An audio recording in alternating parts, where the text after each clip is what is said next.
present a case that we did around 3.5 years ago. It's a valve-in-valve with a TAVR and SAVR. So this is an 87, yeah. This is an 87-year-old gentleman, had a AVR with a 21 Edwards valve in 2003 and came in with dyspnea on exertion of class 3 to class 4. ECG had LVH, strain pattern, narrow QRS. The echo showed a surgical valve degeneration with a severe aortic stenosis, moderate aortic regurgitation, and a moderate MR with a good LV function. TE did not show any paravalvular leak, vegetation, or a thrombus. This was a CT tower analysis with a, I think, annular perimeter of around 57.7, LVOT perimeter of 72. The femorals were fine. The annular angulation was around 81 degrees. Sinus of valsalva diameter was pretty roomy. Coronary ostia were pretty much high, at good VTC as well. This was the CT images. As I just said, the LVOT was pretty roomy, no calcification there. The valve was internal diameter was 57.7. Sinuses of valve were pretty roomy, and the VTC was more than 4. Heights were good. If you can see the angulation, is almost it's like a horizontal aorta with a annular of the ascending aorta being dilated. And how to proceed from here is what we. First from the panel, we can ask that what are the ways that you would treat this valve? So what are the most important considerations technically that because of the ascending aorta is dilated and the valve is horizontal, this is something that I think is important to consider. So what kind of valve do you think Pradeep would? I missed the surgical risk. Was this patient not operable because of the 88-year-old. 88. Okay, so let's say not surgical. So not a surgical Yeah, patient. let's say not a surgical. So then, your choices are use a self-expanding or a balloon expandable. The challenge with self-expanding is going to be that dilated ascending aorta and how you're going to navigate inside a valve-in-valve. Sometimes, it gets stuck and it doesn't want to enter the surgical valve. So if I was doing this with a self-expanding, I may just upfront have a snare in place and just pass the valve using a snare. You never know, there's high chance you may need it. Balloon expandable on the other side will be easy to cross, but will leave you a gradient. The ID of this valve is fairly small. But this is what kind of CE valve this is? This is a Edwards Magna, basically a fracturable valve.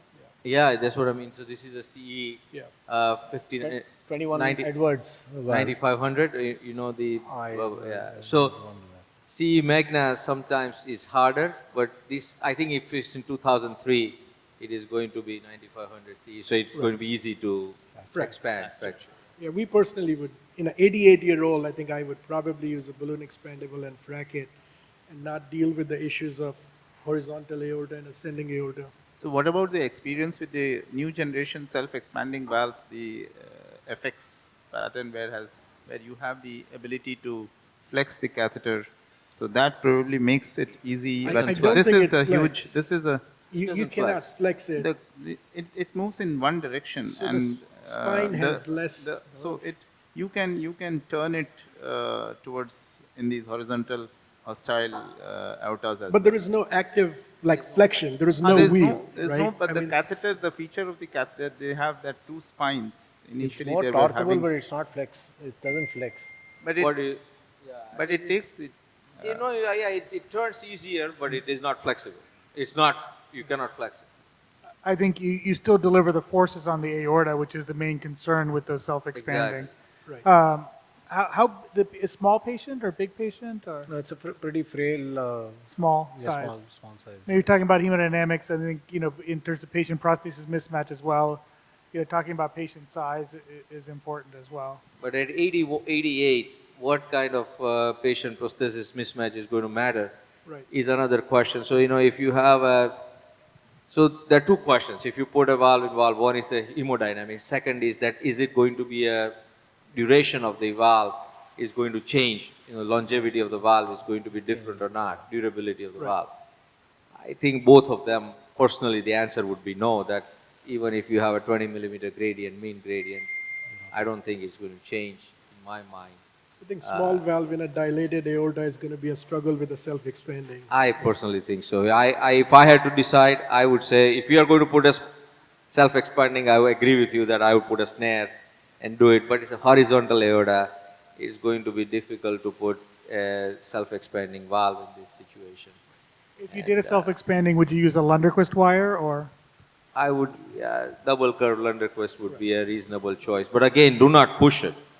The most important is to use a snare or something so that you don't damage the ascending aorta. Because this is the most important risk in this patient. The patient is going to, if there is a death, it would be from this ascending aorta. So what, now we have to see what you you've did? done, and then we can discuss a little bit more. We actually did everything what you didn't say. So, so basically, had a very high STS score. There was no PVL, no PPM. So we thought it's suitable only for TAVR. And then what we did was basically, so this was the valve. So the internal diameter was 19 millimeter. It's a fracturable stented porcine valve. Uh, and he had pretty good VTCs. So VTC was more than 4. So we went ahead with a regular TAVR without any basilica. And we thought we'll actually do a valve fracture only if the gradients were prohibitive.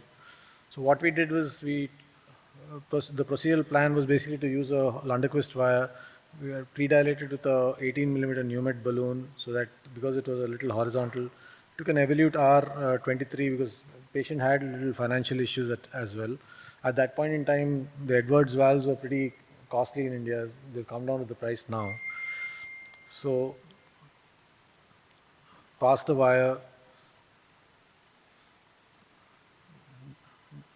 dilated it,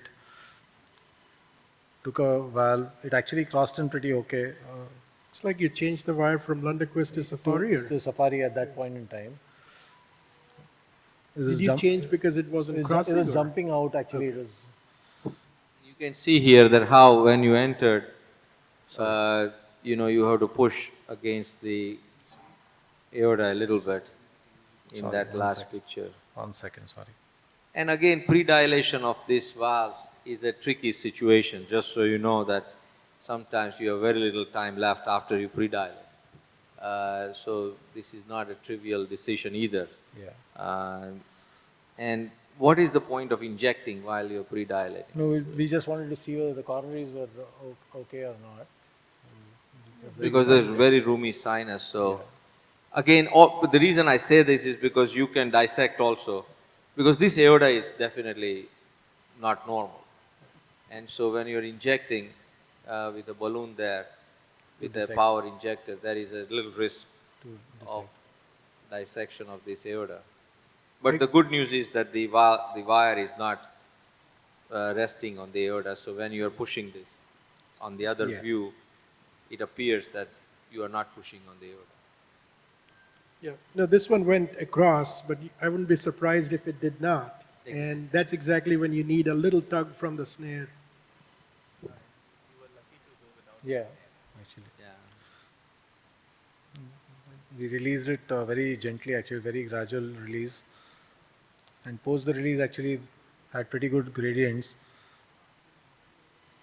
So we didn't actually do a fracture. It was just a theory thing. I thought the recovery was pretty uneventful. Patient went home in 48 hours. He's doing well even after 3.5 years now. And otherwise, basically, just wanted to more and more valve and valves are going to happen now. And I think meticulous planning is very important. And this was one of our first valve and valves that we did in our place. So Very well done. I think, again, as I said, that there's some interesting, very nice case and very well done. So, So, Dr. Samir, some schools of thought say that every valve in valve needs to be fractured if it is a fracturable valve. What is your say on that? again, I think the size is important. So, I personally do high pressure inflation in most of the valves, whether you call it a fracture or a dilation Reshaping or or remodeling. or Stretching it. expanding the valve.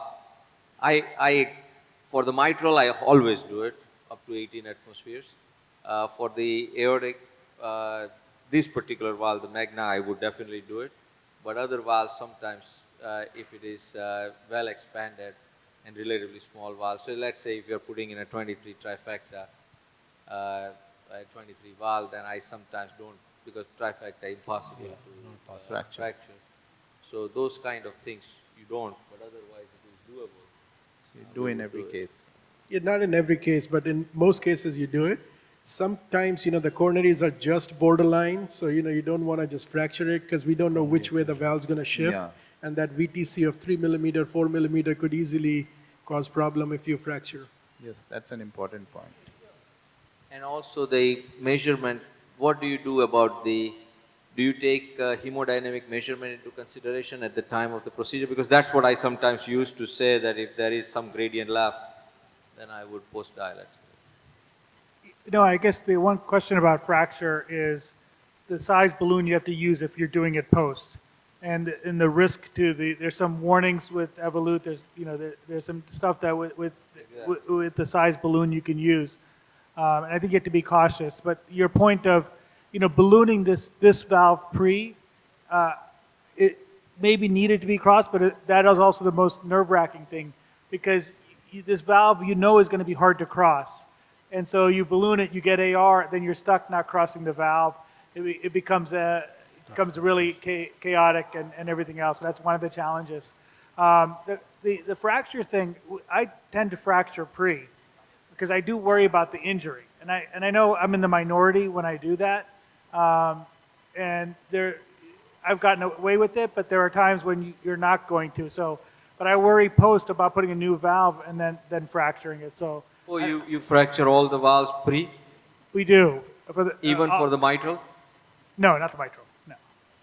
Because what we have at least done is that I don't have a problem fracturing afterwards, but I don't know what you... Right. So we've done it both ways, Sushil, and I feel like fracturing afterwards gives you better expansion of the valve because I don't think sapien balloon has enough strength to, if you fracture pre, to still, give you a full radial expansion. The true balloon, right? Fracture with the true, right? Right. Fracture pre with the true, but he's saying then the deployment, there's a recoil with the sapien. Recoil, so you don't get that big of an expansion of sapien, and that's probably my reason to do it post fracture. We just need to have some better studies and the engineering stuff as well too. And I agree. I don't almost never do pre. And we did this. I want to ask one other question. I had a really sort of a bad complication late. In a case like this with a horizontal aorta and I put in Evolut, the crown, everything looked okay. Then when we looked, she had chest pain like 3 months later. And we looked, the crown of the Evolut had dissected because it was hanging, it was a funny angle and it was sort of pointing into the aorta. And I worry about it in cases like this, but there's nothing we can do. But I never really thought about it till I had that one case. I don't know if others have had that happen. We had identical case. Almost the timing was the same. Like 2 or 3 months later, chest pain gets a CT angio, and you saw a little flap right at the upper edge of Evolut. Didn't have to do anything, but it makes you wonder. So that's why we had a surgical turn-down patient of this kind at 86 or 87 years, and he had an aneurysmal aorta. We chose to give him a little compromised hemodynamics, but we took the balloon expanding valve and it just finished in 20 minutes without any, and the valve would look like a very small thing fixed to the huge aorta without causing. So it's a...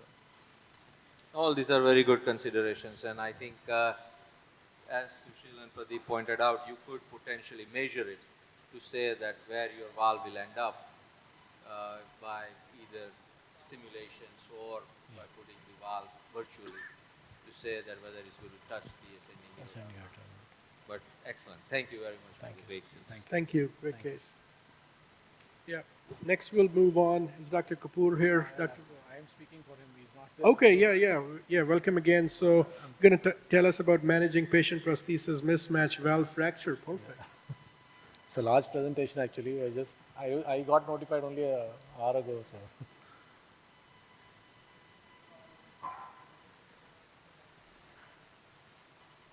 Can we have the next slides, please?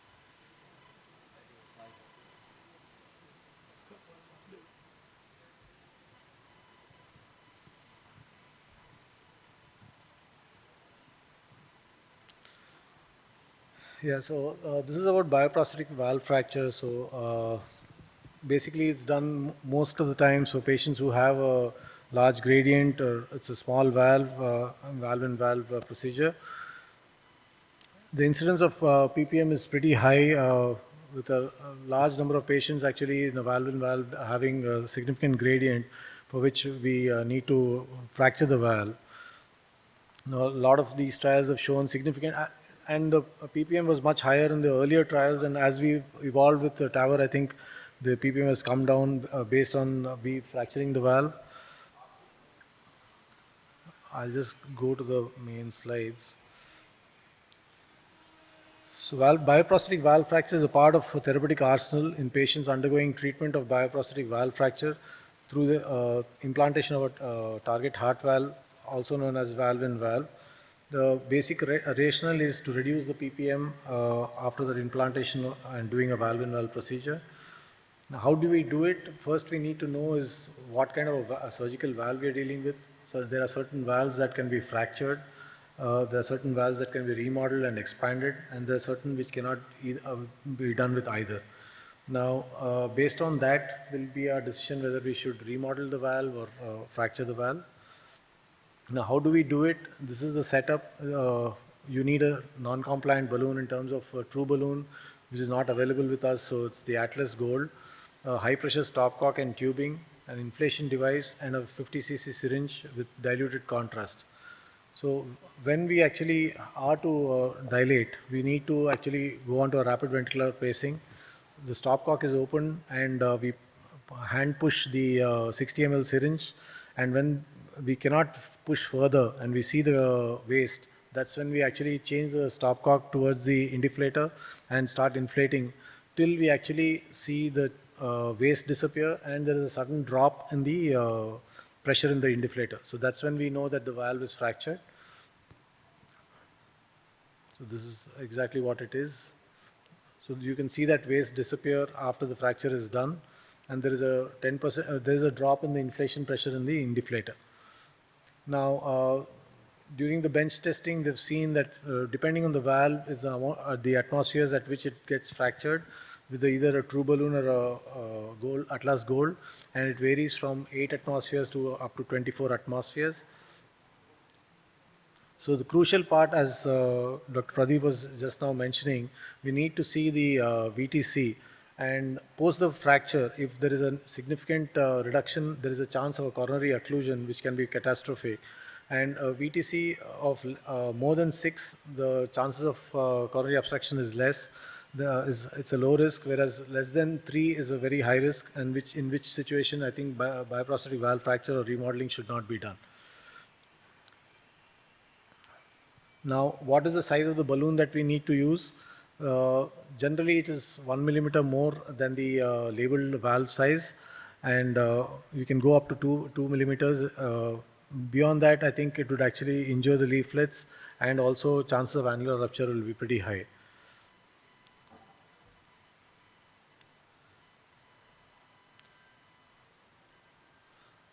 Now, where do we place the balloon? So basically, based on the waste, we need to equally distribute the pressure. So it should be equally placed on both sides of the valve when we are actually expanding. So the constraint area is to be centralized and then placed so that we deliver a proper and equal pressure before we actually crack the valve. So these are the summary of the bioprosthetic valve fractures. The indications are basically small surgical valves, baseline stenosis, patient prosthetic mismatch, and fracturable surgical valve. The procedural aspect, I think the most important thing is the balloon model and the pressure that we use, the optimal sizing of the balloon that we use, and whether we need to know the VTC distance, the VTC, and the key complications, as was mentioned, is coronary obstruction, leaflet damage, LVOT rupture, and stroke. So this is a case of an AVR Magna 23 that was done in a post bypass with a bypass that was done. Came with severe aortic stenosis with a mean gradient of 35 and moderate AR. Sorry with these details.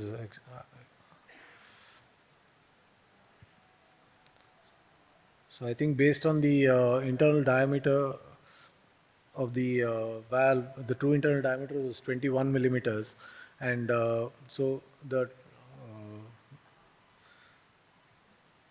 based on that, I think Dr. Kapoor wanted to use a accurate neo, and with a, so with the accurate neo, he went ahead with an accurate neo valve.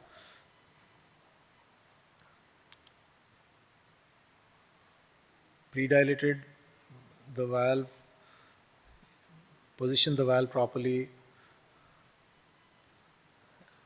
deployed the valve, and then I think post the deployment fractured the valve with a 23 Atlas gold, and there was no gradient at the mean gradient was only 2 post the procedure, and there was no conduction abnormality. The advantage of a valve is the chances of conduction abnormalities is pretty low. And this is the second case where the patient came in with a 19 millimeter perimount surgical bioprosthesis. The echo gradients were almost 100, and TAVI was planned with an Evolute FX. The perimeter of the annulus was 55. The ostia were actually pretty low, and the sinus of Valsalva, the sinus of Valsalva diameter was pretty roomy.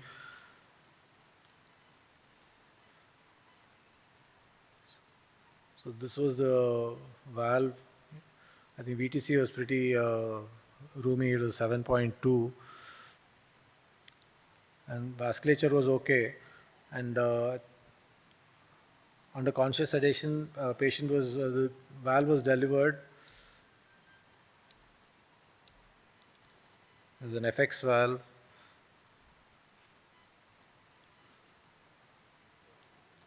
After the dilatation, valve was fractured with a 20 atmosphere balloon, Atlas Gold. Post the procedure, there's no leak, and the gradients came down. Patient was discharged on day 2. So basically, things to remember in a patient with bioprosthetic valve fracture is: one, we need to know the valve that we are using, which we are dealing with. The second thing is we need to know whether it is fracturable or not. We need to take the proper size of the balloon, check the VTC, because it is important that we don't obstruct the coronaries with the bioprosthetic valve fracture, and see to it that we don't have oversize to cause any complications. Thank you.